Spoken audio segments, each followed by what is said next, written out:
The Brothers Karamazov, by Fyodor Dostoevsky, translated by Constance Garnett. Book 12, Chapter 12. And there was no murder either. Allow me, gentlemen of the jury, to remind you that a man's life is at stake, and that you must be careful.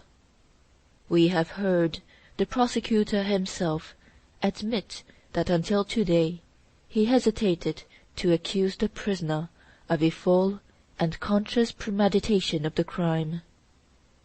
He hesitated till he saw that fatal drunken letter which was produced in court today.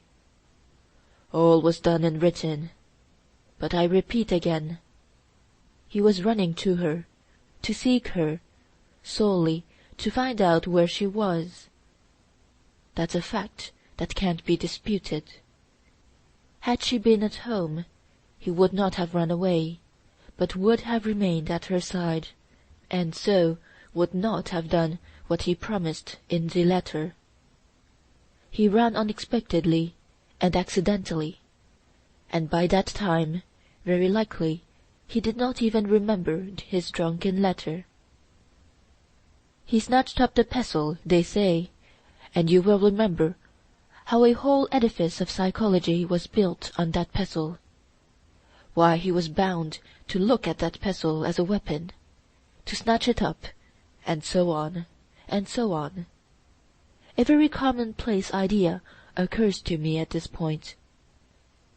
What if that pestle had not been in sight, had not been lying on the shelf from which it was snatched by the prisoner, but had been put away in a cupboard?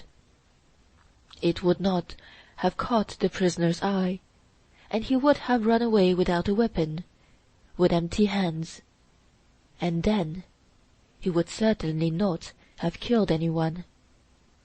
How then can I look upon the pestle as a proof of premeditation? Yes, but he talked in the caverns of murdering his father, and 2 days before, on the evening when he wrote his drunken letter, he was quiet, and only quarrelled with a shopman in the tavern, because a Karamazov could not help quarrelling, forsooth. But my answer to that is that, if he was planning such a murder in accordance with his letter, he certainly would not have quarrelled even with a shopman, and probably would not have gone into the tavern at all, because a person plotting such a crime seeks quiet and retirement, seeks to efface himself, to avoid being seen and heard, and that not from calculation, but from instinct. Gentlemen of the jury, the psychological method is a two-edged weapon, and we too can use it. As for all this shouting in taverns throughout the month, don't we often hear children or drunkards coming out of taverns shout, "I'll kill you"? But they don't murder anyone. And that fatal letter, isn't that simply drunken irritability too? Isn't that simply the shout of the brawler outside the tavern, "I'll kill you! I'll kill the lot of you"? Why not? Why could it not be that? What reason have we to call that letter fatal rather than absurd? Because his father has been found murdered, because a witness saw the prisoner running out of the garden with a weapon in his hand, and was knocked down by him. Therefore, we are told, everything was done as he had planned in writing, and the letter was not absurd, but fatal. Now, thank God, we've come to the real point. Since he was in the garden, he must have murdered him. In those few words, "since he was, then he must," lies the whole case for the prosecution. He was there, so he must have. And what if there is no must about it? Even if he was there.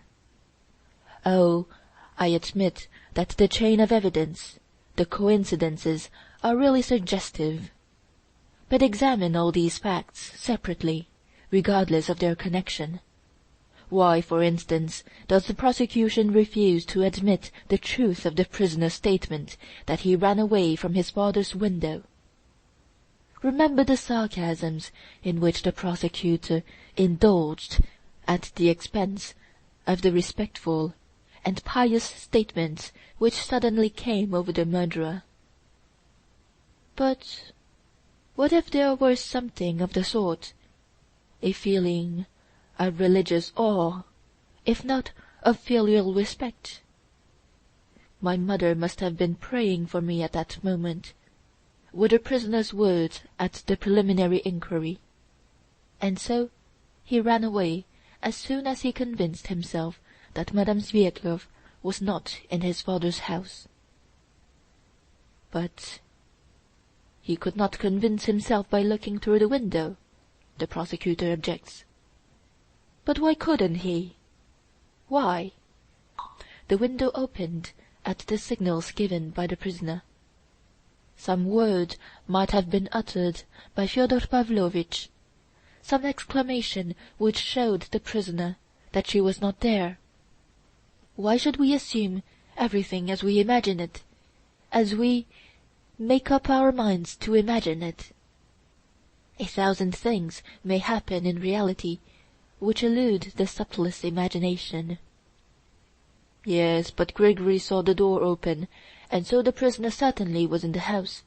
Therefore he killed him. Now about that door, gentlemen of the jury.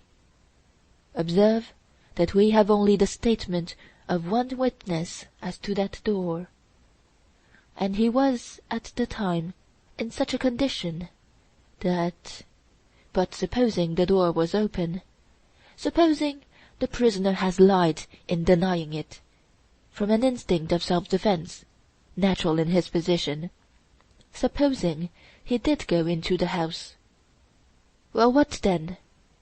How does it follow that because he was there he committed the murder? He might have dashed in, run through the rooms, might have pushed his father away, might have struck him.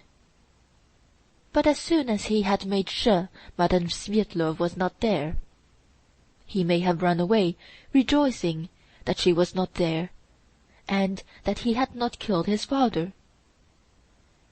And it was perhaps just because he had escaped from the temptation to kill his father, because he had a clear conscience and was rejoicing at not having killed him, that he was capable of a pure feeling, the feeling of pity and compassion, and leapt off the fence a minute later to the assistance of Grigory, after he had, in his excitement, knocked him down.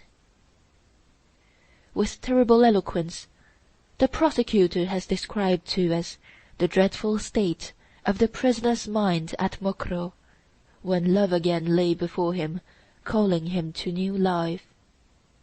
While love was impossible for him, because he had his father's blood-stained corpse behind him, and beyond that corpse, retribution. And yet the prosecutor allowed him to love, which he explained according to his method, talking about his drunken condition, about a criminal being taken to execution, about it being still far off, and so on, and so on. But again I ask, Mr. Prosecutor, have you not invented a new personality?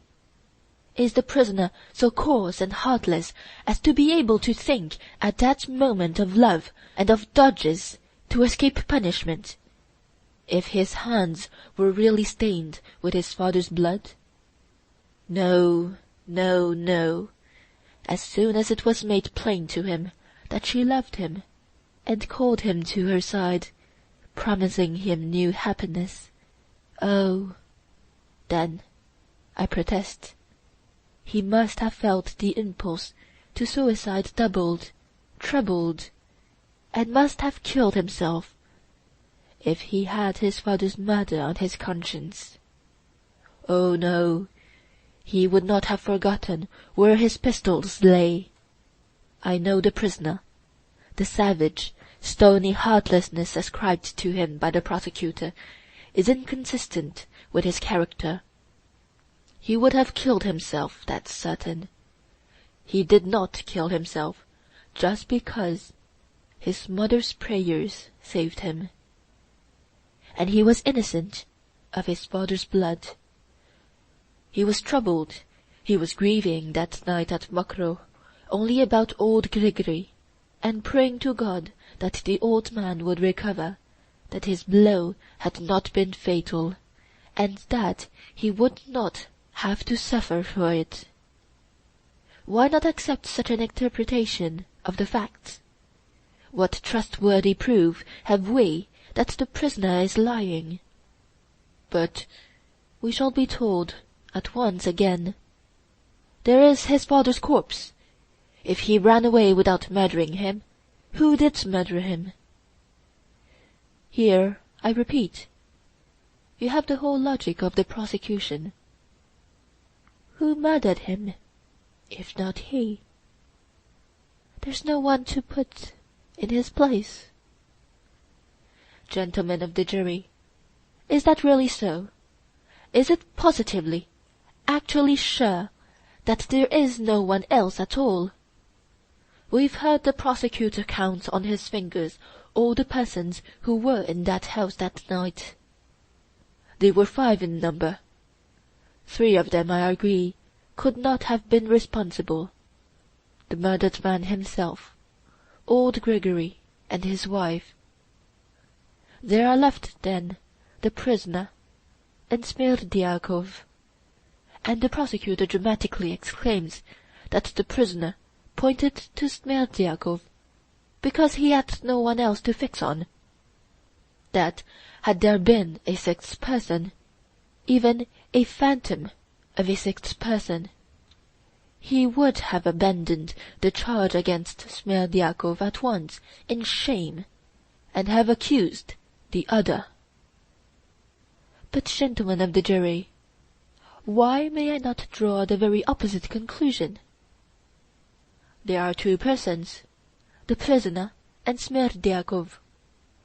Why can I not say that you accuse my client simply because you have no one else to accuse, and you have no one else only because you have determined to exclude Smerdyakov from all suspicion? It's true indeed, Smerdyakov is accused only by the prisoner, his 2 brothers, and Madame Svietlov. But there are others who accuse him. There are vague rumors of a question, of a suspicion, an obscure report, a feeling of expectation. Finally, we have the evidence of a combination of facts very suggestive, though I admit inconclusive. In the first place, we have precisely on the day of the catastrophe that fit for the genuineness of which the prosecutor, for some reason, has felt obliged to make a careful defence. Then Smerdyakov's sudden suicide on the eve of the trial. Then the equally startling evidence given in court today by the elder of the prisoner's brothers, who had believed in his guilt, but has today produced a bundle of notes and proclaimed Smerdyakov as the murderer.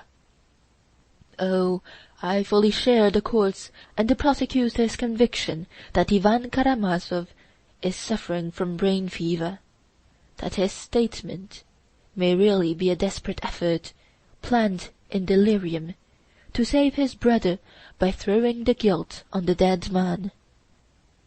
But again Smerdyakov's name is pronounced. Again there is a suggestion of mystery. There is something unexplained, incomplete. And perhaps it may one day be explained. But we won't go into that now. Of that later, The court has resolved to go on with the trial, but meantime I might make a few remarks about the character sketch of Smerdyakov drawn with subtlety and talent by the prosecutor. But while I admire his talent, I cannot agree with him. I have visited Smerdyakov. I have seen him and talked to him, and he made a very different impression on me. He was weak in health, it is true, but in character, in spirit, he was by no means the weak man the prosecutor has made him out to be. I found in him no trace of timidity on which the prosecutor so insisted. There was no simplicity about him, either. I found in him, on the contrary, an extreme mistrustfulness concealed under a mask of naivete, and an intelligence of considerable range.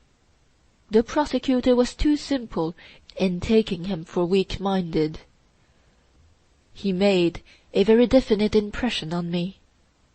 I left him with the conviction that he was a distinctly spiteful creature, excessively ambitious, vindictive, and intensely envious. I made some inquiries.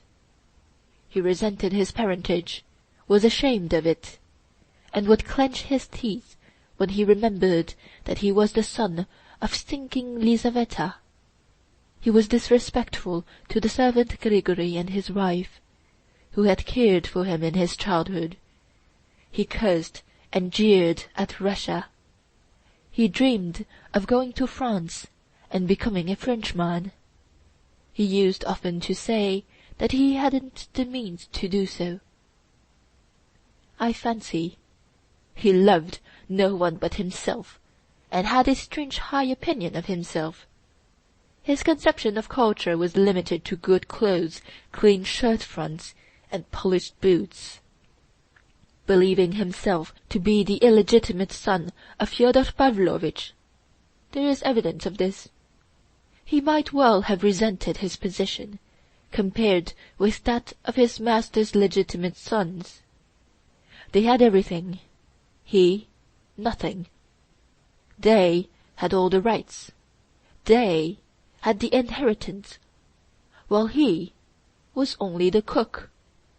He told me himself that he had helped Fyodor Pavlovitch to put the notes in the envelope. The destination of that sum, a sum which would have made his career, must have been hateful to him. Moreover, he saw 3,000 roubles in new rainbow-coloured notes. I asked him about that on purpose.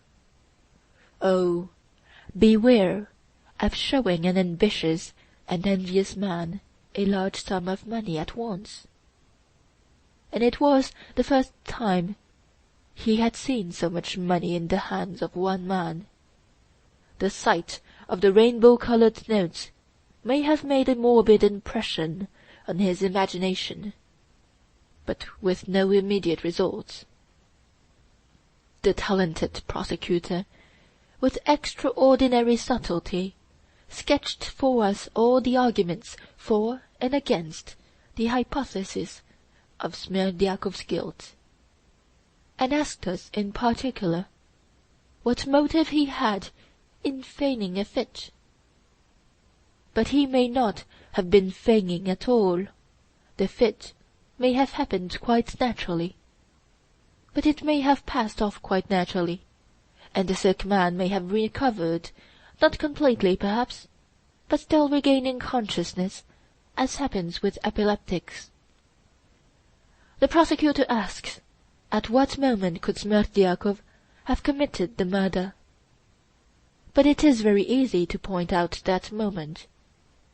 He might have waked up from deep sleep, for he was only asleep.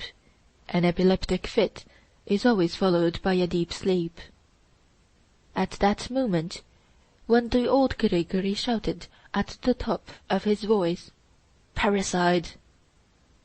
that shout in the dark and stillness may have waked Smerdyakov, whose sleep may have been less sound at that moment.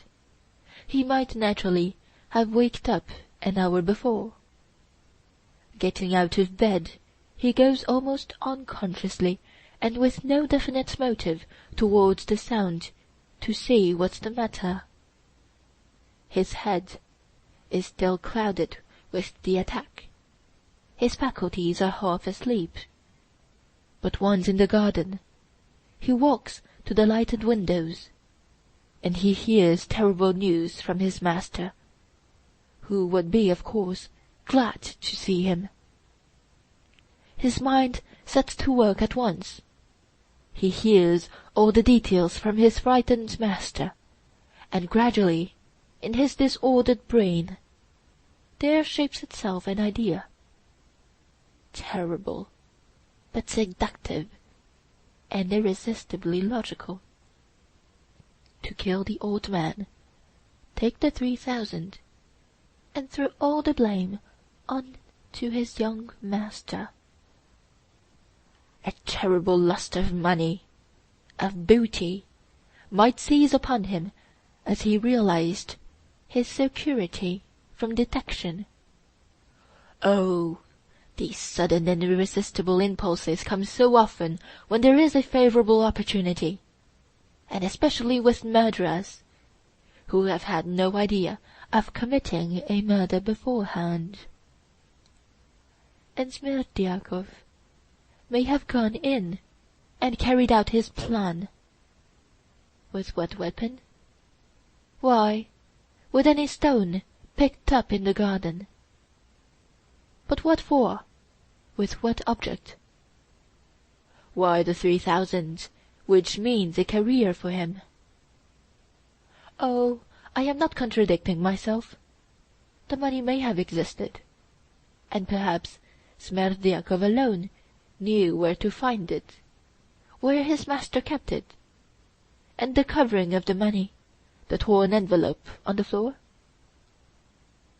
Just now, when the prosecutor was explaining his subtle theory that only an inexperienced thief like Karamazov would have left the envelope on the floor, and not one like Smerdyakov who would have avoided leaving a piece of evidence against himself, I thought, as I listened, that I was hearing something very familiar, and, would you believe it, I have heard that very argument, that very conjecture, of how Karamazov would have behaved, precisely 2 days before, from Smerdyakov himself.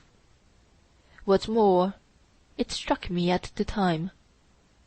I fancied that there was an artificial simplicity about him, that he was in a hurry to suggest this idea to me, that I might fancy it was my own.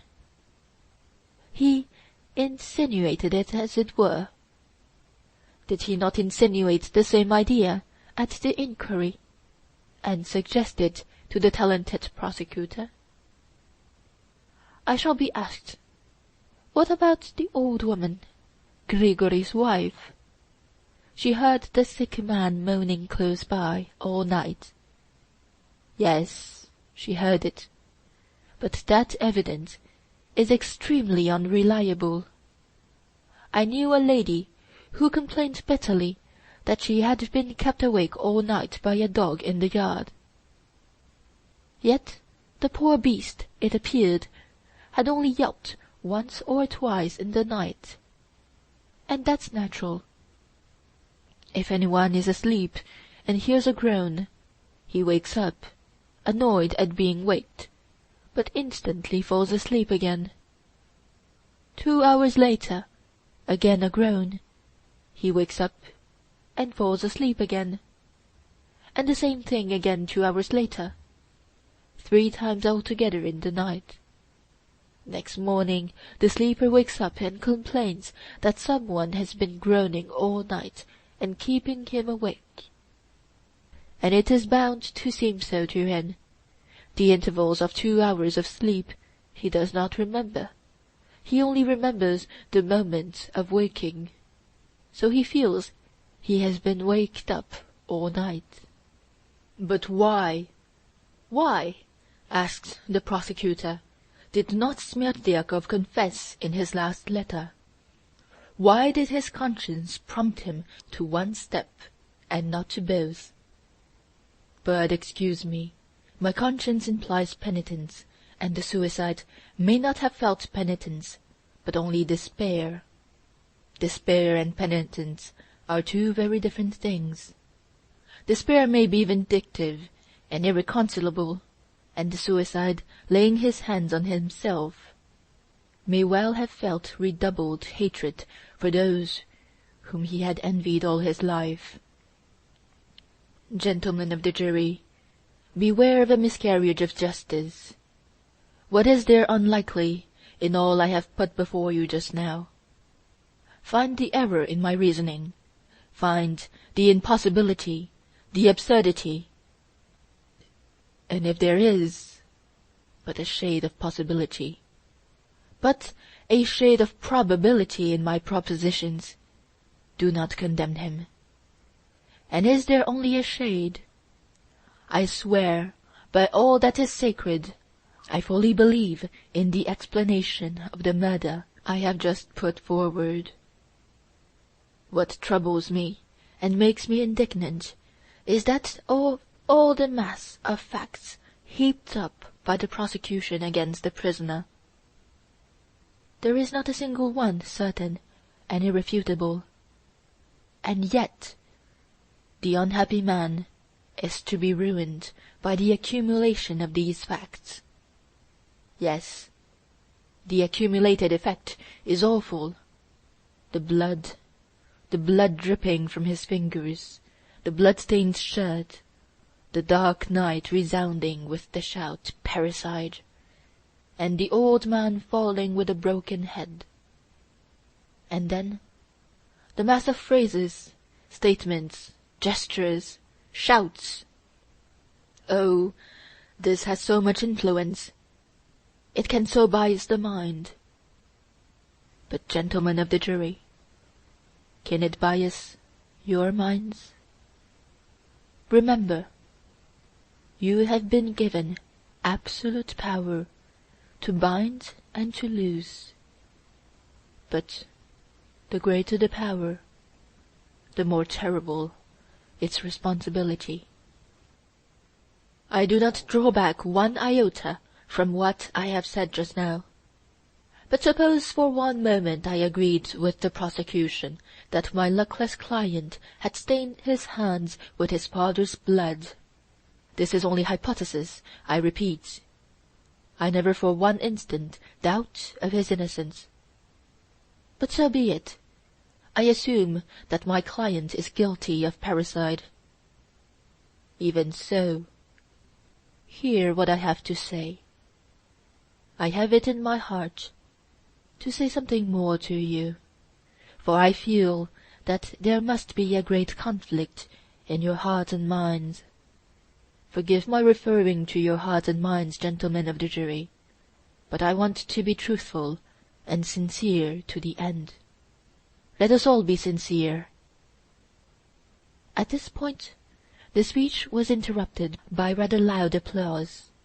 The last words, indeed, were pronounced with a note of such sincerity that everyone felt that he really might have something to say, and that what he was about to say would be of the greatest consequence. But the president, hearing the applause in a loud voice, threatened to clear the court if such an incident were repeated. Every sound was hushed, and Fetyukovitch began, in a voice full of feeling, quite unlike the tone he had used hitherto. End of Chapter 12 of Book 12. Recording by J.C. Guan, Montreal, May 2009.